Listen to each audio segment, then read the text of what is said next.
Olá, muito bom dia. Este é o programa Rumos das Igrejas Batistas do Estado de Minas Gerais, patrocinado pelo Colégio Batista Mineiro e pela Convenção Batista Mineira. Eu sou o pastor Aloysio Penido e tenho a alegria de estar falando com você nesta hora. Quero te convidar para a posse do nosso novo secretário-geral, pastor Márcio Alexandre, no dia 2 de junho, uma segunda-feira, às 19h30, ali na Igreja Batista do Barro Preto, em Belo Horizonte. Será uma noite festiva para todos nós. Quero te convidar também para participar da Assembleia da Convenção Batista Mineira nos dias 18 a 22 de junho, 18 a 22, ali na cidade de Timóteo. O pastor Lélio Lopes da Silveira, o pastor da igreja, meu abraço, bem como a toda a igreja, a primeira igreja batista de Acesita, aos pastores da região que estão trabalhando para oferecer o melhor. Mesmo sendo período de Copa do Mundo, nós estaremos ali. Faça já a sua inscrição. Teremos 2 noites evangelísticas no sábado e no domingo. Vai ser uma bênção, você não pode perder essa programação. Eu quero trazer para você uma palavra hoje com base num dos versículos mais conhecidos da Bíblia, João 3,16.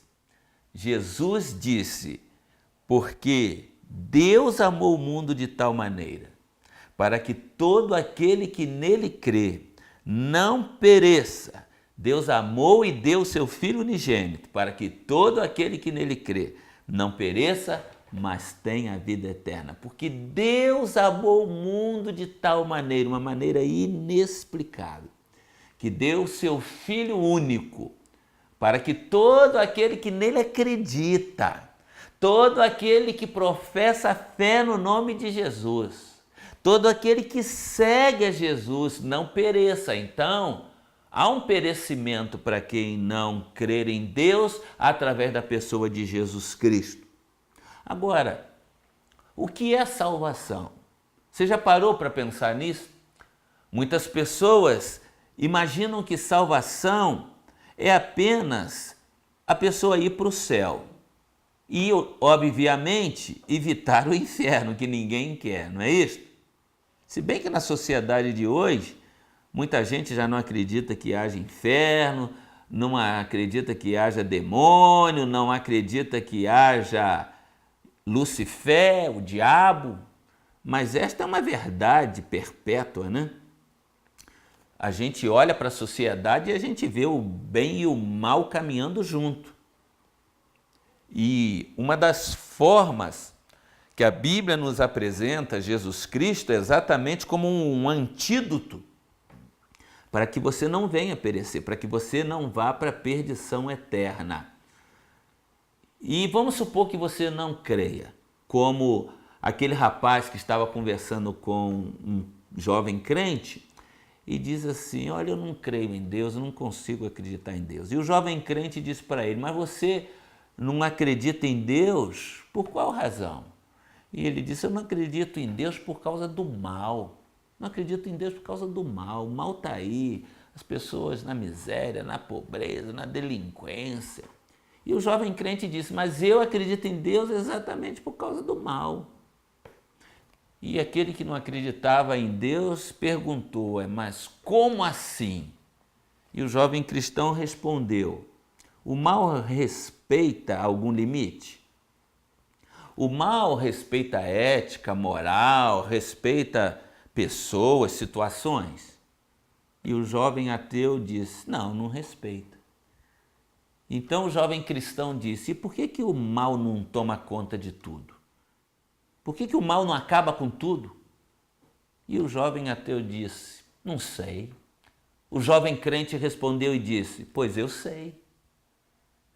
O mal não toma conta de tudo porque há um poder que o detém. Há um poder que o detém. Esse é o poder de Deus, meu amado. É o poder do Espírito Santo. É o poder de Jesus Cristo que detém este mal. Então, é por isso que eu acredito na salvação. É por isso que eu acredito em Deus. jamais esta verdade de que o mal não existe ou de que Satanás não existe vai prevalecer, porque o mal e o bem caminham juntos. O mal é a ausência do bem. Então essa é uma verdade. E se você não acreditar em Deus, você vai se perder junto com o mal.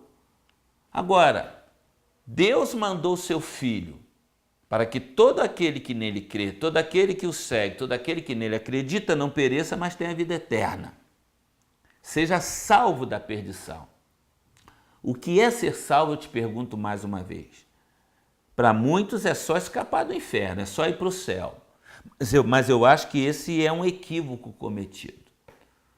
Porque as pessoas às vezes pensam o seguinte: Deus salvou a mim, a minha alma, o meu espírito, o meu corpo eu posso fazer com ele o que eu quiser. Está completamente equivocado.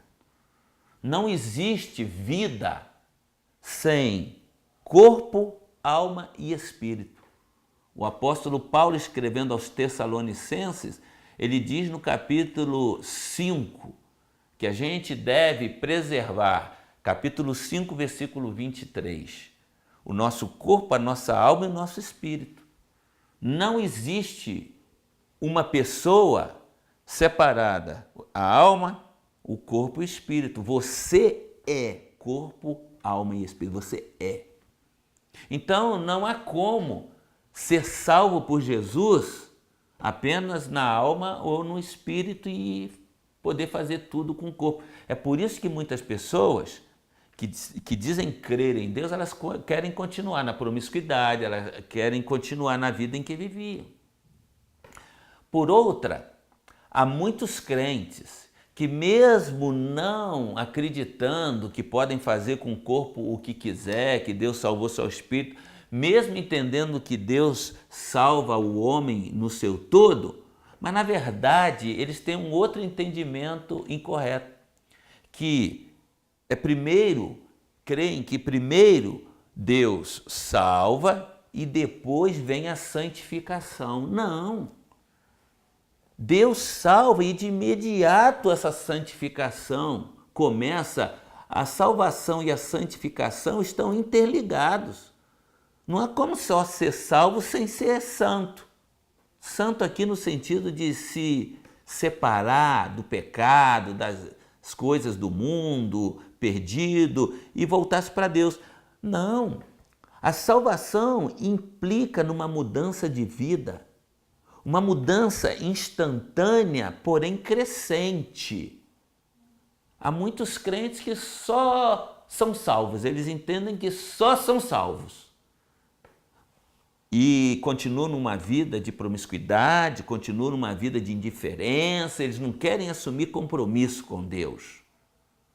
Estão equivocados também, porque a palavra do Senhor, e aqui está no contexto da conversa de Jesus com Nicodemos, não é? Quando Jesus diz para Nicodemos, necessário é para você nascer de novo, nascer da água e do Espírito, ou seja, assumir um compromisso com Deus, assumir um compromisso com a igreja e procurar viver uma vida diferente.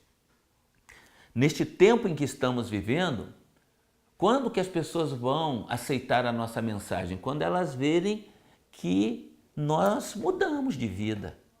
Por exemplo, você vai pregar para alguém e você diz: olha, Jesus me salvou, Jesus pode te salvar, a você também. E vamos supor que a pessoa te pergunte assim: mas como você foi salvo? Como? Me explica isso. Você terá que dizer: olha para mim, olha para mim. Eu vivia uma vida perdida, eu vivia nas drogas, eu vivia no mundo, eu vivia na indiferença, eu era um mau homem, uma má mulher, e hoje eu sou outra pessoa. Outra pessoa. Olha para mim, olha para mim. Aqui está o testemunho de que a salvação é um fato de Deus na minha vida. Paulo dizia isto. Olha para mim, olha para mim. Então não há como ser salvo e simplesmente ser salvo e achar que a santificação é um processo que pode acontecer ou não. Não. A santificação começa no momento da salvação. Começa, essas coisas estão interligadas. E a gente não pode esquecer disto.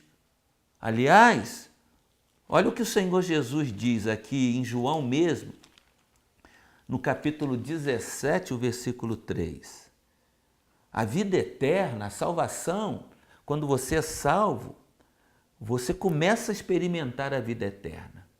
Porque a nossa vida não acaba. Nossa vida não acaba. A gente vai morrer, vai ser ressuscitado dentre os mortos e vai viver eternamente, com Deus ou sem Deus. E aí Jesus diz assim, a vida eterna é esta, que te conheçam a ti, como o único Deus verdadeiro, e a Jesus Cristo, seu Filho, aquele que tu enviaste. A vida eterna é esta, que te conheçam. Eu vou falar um pouco mais sobre isso no próximo programa. Mas salvação, vida eterna, é algo que implica numa metamorfose, Na hora que você conhece a Jesus, você experimenta algo tão profundo, algo tão maravilhoso que impacta a tua vida e que te muda de dentro para fora. E agora você segue esse processo de relacionamento com Deus na pessoa de Jesus Cristo. Porque Jesus Cristo é o Deus que se fez homem, habitou entre nós e nós vimos a sua glória, a sua majestade, cheio de graça, cheio de verdade. Ele é o Deus conosco. E ele veio a este mundo para viver como qualquer um de nós, para nos salvar das nossas mazelas e das nossas misérias. Então você que tem sido um crente relapso, um crente indiferente, um crente xoxo, morno, que não faz absolutamente nada para Deus, que não vive a vida cristã e que se alguém olhar para você não vai ver mudança nenhuma, você precisa mudar. Dobra os seus joelhos diante de Deus. Peça a Deus misericórdia. Peça a Deus para te atear fogo dos altos céus em seu coração agora. Porque a salvação é um ato. A santificação é um processo, mas um processo que começa no ato da sua conversão. Você está convergindo para Deus e as pessoas têm que olhar para você e ver que você não é mais a mesma pessoa. Algo aconteceu na tua vida, algo te mudou e as pessoas poderão perceber que essa mudança foi operada por Deus na pessoa de Jesus Cristo, que é o Deus que se fez homem, e o Espírito Santo, no trabalho agora de convencimento, vai falar ao teu coração e vai operar em você uma transformação de dentro para fora. É o rema de Deus, é o rema de Deus que vai acontecer na tua vida. Quando o Espírito Santo começa a trabalhar e aquele crente morno, aquele crente xoxo, ele começa a se despertar, a viver uma vida diferente, na intimidade de Deus, a amar a Bíblia, amar a oração, amar os cultos, amar o discipulado, a evangelização. Agora as pessoas veem que você é outra pessoa. Isto é salvação, isto é nascer de novo. E nós vamos falar ainda mais sobre isto no próximo programa. Assim, eu espero que Deus abençoe a tua vida rica e prosperamente. E eu oro para que a mão do Senhor repouse sobre a tua cabeça, a fim de que você tenha um excelente final de semana e que você experimente uma porção do Espírito Santo em tua vida, operando essa mudança, para que você seja um crente verdadeiramente fiel a Deus. Que Deus te abençoe e até o próximo encontro nesse mesmo horário, debaixo da graça do Senhor Jesus. Que Deus te abençoe. Amém, Jesus.